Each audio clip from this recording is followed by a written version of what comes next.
आपका नाम है मुकेश अंबानी और बेटी का नाम है ईशा अंबानी। ये अंबानी खानदान भारत का क्या एशिया का अमीर तरीन खानदान है। मुकेश अंबानी है। ठीक है जी। तकरीबन $100 बिलियन के करीब पहुंचे हुए हैं। इस तरह मुकेश तक कामयाबी का सालों का सफर महीनों और दिनों में तय करने लगा। मुकेश अंबानी अगर चाहें तो आके पाकिस्तान का कर्जा उतार सकते हैं, लेकिन जाहिर है इसका मुकाबला महज लंदन का बकिंगम पैलेस ही है। और यही वजह है कि अंबानी खानदान को दुनिया के महंगे तरीन घर की मिल्कियत का एजाज भी हासिल है। 27 मंजिलों पर फैला हुआ ये घर एंटीलिया दुनिया की पहली अपार्टमेंट बिल्डिंग है जिसकी लागत 2010 में मुकम्मल होने के मौके पे $1 अरब थी। इस घर के रिहायशी सिर्फ 5 हैं, लेकिन इस घर का इंतजाम संभालने के लिए इस खानदान ने 600 अफराद की खिदमत हासिल की हुई है। इस घर से हटकर भी मुकेश अंबानी को कहीं जाने की जरूरत होती है तो अपने निजी एयरबेस जाते हैं, तैयारों पर सवार होते हैं, कहीं चले जाते हैं। और घर के ऊपर भी बाय द वे हेलीकॉप्टर्स है, वो जहाज तक जाने के लिए हेलीकॉप्टर यूज करते हैं।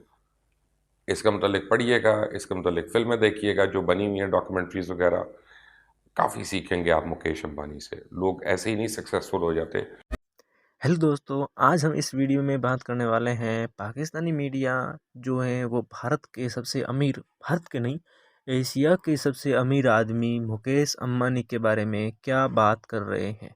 आज हालांकि पाकिस्तान की स्थिति ऐसी है कि वहाँ पर मतलब बहुत ज़्यादा पैसों की रेट कम हो चुकी है और कीमतें बहुत ज़्यादा बढ़ी हुई है, खाने पीने की हर चीज़ की, जैसे पेट्रोल डीजल है, इनके बारे में कुछ भी हो बोला बहुत ज़्यादा बढ़ी हुई है। तो वो बात अब ये कर रहे हैं कि अगर एशिया का नंबर 1 बिजनेसमैन इंसान मुकेश अंबानी चाहे तो पूरे पाकिस्तान की जो इकोनॉमी ठप पड़ी है उसे ठीक करने की क्षमता रखता है। तो आज पाकिस्तानी मीडिया इसी बारे में बात कर रहे हैं कि मुकेश अंबानी के घर में 4 लोग रहते हैं, इतना बड़ा एंटीला है, ओह सॉरी उसका क्या कहते हैं, एंटीला कहते हैं ना, हाँ। इतना बड़ा एंटीला है, 2010 में उसकी क्या कीमत लगाई गई थी, उतना तो एशिया में पूरे वर्ल्ड में नहीं लगाया गया था। ऐसी ऐसी बात। और मुकेश अंबानी की बेटी की शादी में कितने रुपए लगाए, कितने नहीं लगाए। भाई मुकेश अंबानी के बारे में ये कह रहे हैं कि अगर मुकेश अंबानी चाहे तो पूरे पाकिस्तान को खरीद सकता है। तो दोस्तों शुरू करते हैं आज का वीडियो, और आपको अगर पसंद आए तो लाइक शेयर एंड सब्सक्राइब जरूर करना। Thank you for watching. Bye bye. अगर आपको कोई कहे कि किसी शादी की तकरीब पे 14 अरब रुपए से ज़्यादा खर्च हो गया तो आप हैरान और परेशान हो जाएंगे, क्योंकि दुनिया में बहुत से लोगों के लिए तो ये सोचना भी मुमकिन नहीं। लेकिन अगर आपके बाप के 58 खरब पाकिस्तानी रुपए के असासे हों, 58 खरब का मतलब है, अरब नहीं कह रहा, खरब कह रहा हूं, ट्रिलियन के असासे हों, तो चंद अरब रुपए तो कुछ भी नहीं। यानी आपके लिए अरब भी फिर ऐसे ही है जैसे चंद हज़ार रुपया। जिस शादी का मैं जिक्र कर रहा हूं इसमें दुनिया भर से 600 आलमी शख्सियात को मदऊ किया गया था। उन्हें दावतनामों में सोने की मालाएं भी पेश की गई थीं। मेहमानों को लाने के लिए 100 जेट तैयारे और दर्जनों जैगवर्स और मर्सिडीज़ और पोर्शेज और बीएमडब्ल्यू जैसी लग्जरी गाड़ियों को बुक किया गया था। अब तकरीबात के दौरान दुनिया भर के 108 आर्ट्स और रसूमात के करतबों से मेहमानों को महजूज किया गया था। 4 दिन तक 51,000 अफराद को 3 वक्त का खाना दिया गया। इस बाप का नाम है मुकेश अंबानी और बेटी का नाम है ईशा अंबानी। ये अंबानी खानदान भारत का क्या एशिया का अमीर तरीन खानदान है।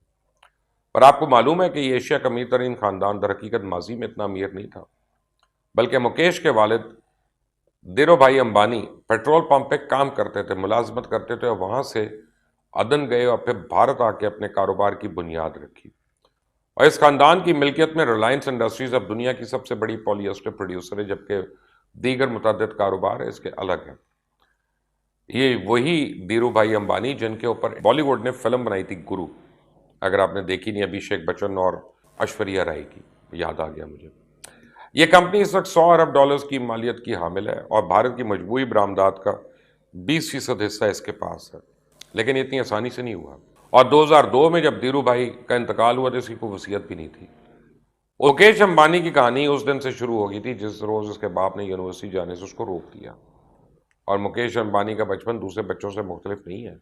उसने भी दूसरे बच्चों की तरह तालीम हासिल की और अपना तालीमी सफ़र जारी रखे हुए था। इसके सामने भी कुछ करने का जज्बा था, और इस जज्बे और वलवले के तहत मुकेश ने मैट्रिक करने के बाद केमिकल इंजीनियरिंग की डिग्री हासिल की। उसके बाद एमबीए की डिग्री ली, स्टैनफोर्ड यूनिवर्सिटी में दाखिला लिया। उस दौरान उस वालिद के कहने पर तालीमी सफ़र को मौखर कर दिया। हुआ यूं कि इंदिरा गांधी के दौरे हुकूमत में सरकार ने 1980 में PFY polyester filament yarn manufacturing private sector के लिए खोली। तो मुकेश के वालिद साहब धीरू भाई अंबानी ने लाइसेंस के लिए दरखास्त जमा करवा दी कि वो PFF मैन्युफैक्चरिंग प्लांट लगाना चाहते हैं। इस वक्त सख्त मुकाबले की फिजा थी। टाटास, बिरलास और तकरीबन 43-44 लोग ऐसे थे जो मैदान में उतरे हुए थे। कुदरत का करना ऐसा हुआ कि धीरू भाई मुकेश का बाप लाइसेंस हासिल करने में कामयाब हो गया। अब मसला ये पैदा हो गया कि इस प्लांट को चलाएगा कौन। धीरू भाई अकेला तो चलाने से रहा। इस मुश्किल से निकलने की राह ये सोची कि वो अपने बड़े बेटे मुकेश को यूनिवर्सिटी से निकाल के अपने साथ काम में शामिल कर ले। उसने ऐसा ही किया। मुकेश को कहा तो उसने समझदारी का मुजाहरा करते बाप के हुक्म पर सर तस्लीम काम किया। यही मोड़ मुकेश के लिए कामयाबी का सरचश्मा साबित हुआ। उसके बाद उसकी कामयाबी का सफ़र शुरू हुआ और आज तक रवां रवां। इस तरह मुकेश जो तक कामयाबी का सालों का सफ़र महीनों और दिनों में तय करने लगा। अब यह ख़ानदान दुनिया के महंगे तरीन घर में क़याम पज़ीर है। इसका मुकाबला महज लंदन का बकिंगम पैलेस ही है। और यही वजह है कि अंबानी ख़ानदान को दुनिया के महंगे तरीन घर की मिल्कियत का एजाज़ भी हासिल है। 27 मंजिलों पर फैला हुआ ये घर एंटीलिया दुनिया की पहली अपार्टमेंट बिल्डिंग है जिसकी लागत 2010 में मुकम्मल होने के मौके पे $1 अरब थी। यानी अपने बाप की मौत के बाद 6 महीने के बाद मुकेश अंबानी ने अपने असासों को इस्तेमाल करते हुए मुंबई के महंगे तरीन इलाके में इस घर की तामीर शुरू की। इस घर के रिहायशी सिर्फ 5 हैं, यानी मुकेश अंबानी, उसकी बीवी और 3 बच्चे, आनंद, आकाश और ईशा। अब जो शादी के बाद दूसरे घर मुंतकिल हो गई। लेकिन इस घर का इंतज़ाम संभालने के लिए इस ख़ानदान ने 600 अफराद की खिदमात हासिल की हुई है। तो अंबानी ख़ानदान की तारीख पर किताब लिखने वाले मुसन्निफ़ हमेश मैकडॉनल्ड के मुताबिक ये इमारत दर हकीकत भारत के सामने इजहार करता है कि हम क्या कुछ हासिल कर चुके हैं। इस घर से हटकर भी मुकेश अंबानी को कहीं जाने की ज़रूरत होती है तो अपने निजी एयरबेस जाते हैं, तैयारों पर सवार होते हैं, कहीं चले जाते हैं। और घर के ऊपर भी बाय द वे हेलीकॉप्टर्स है, वो जहाज़ तक जाने के लिए हेलीकॉप्टर यूज़ करते हैं। इस बाप का नाम है मुकेश अंबानी और बेटी का नाम है ईशा अंबानी। ये अंबानी खानदान भारत का क्या, एशिया का अमीर तरीन खानदान है। मुकेश अंबानी है, ठीक है जी, तकरीबन $100 बिलियन के करीब पहुंचे हुए हैं। इस तरह मुकेश जो तक कामयाबी का सालों का सफ़र महीनों और दिनों में तय करने लगा। मुकेश अंबानी अगर चाहें तो आके पाकिस्तान का कर्जा उतार सकते हैं, लेकिन जाहिर है इसका मुकाबला महज लंदन का बकिंगम पैलेस ही है।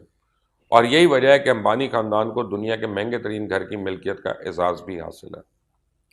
27 मंजिलों पर फैला हुआ ये घर एंटीलिया दुनिया की पहली अपार्टमेंट बिल्डिंग है जिसकी लागत 2010 में मुकम्मल होने के मौके पे $1 अरब थी। इस घर के रिहायशी सिर्फ 5 हैं, लेकिन इस घर का इंतज़ाम संभालने के लिए इस ख़ानदान ने 600 अफराद की खिदमात हासिल की हुई है। इस घर से हटकर भी मुकेश अंबानी को कहीं जाने की ज़रूरत होती है तो अपने निजी एयरबेस जाते हैं, तैयारों पर सवार होते हैं, कहीं चले जाते हैं। और घर के ऊपर भी बाय द वे हेलीकॉप्टर्स है, वो जहाज़ तक जाने के लिए हेलीकॉप्टर यूज़ करते हैं। इसका मतलब पढ़िएगा, इसके मतलब फिल्में देखिएगा जो बनी हुई हैं, डॉक्यूमेंट्रीज वगैरह, काफ़ी सीखेंगे आप मुकेश अंबानी से। लोग ऐसे ही नहीं सक्सेसफुल हो जाते।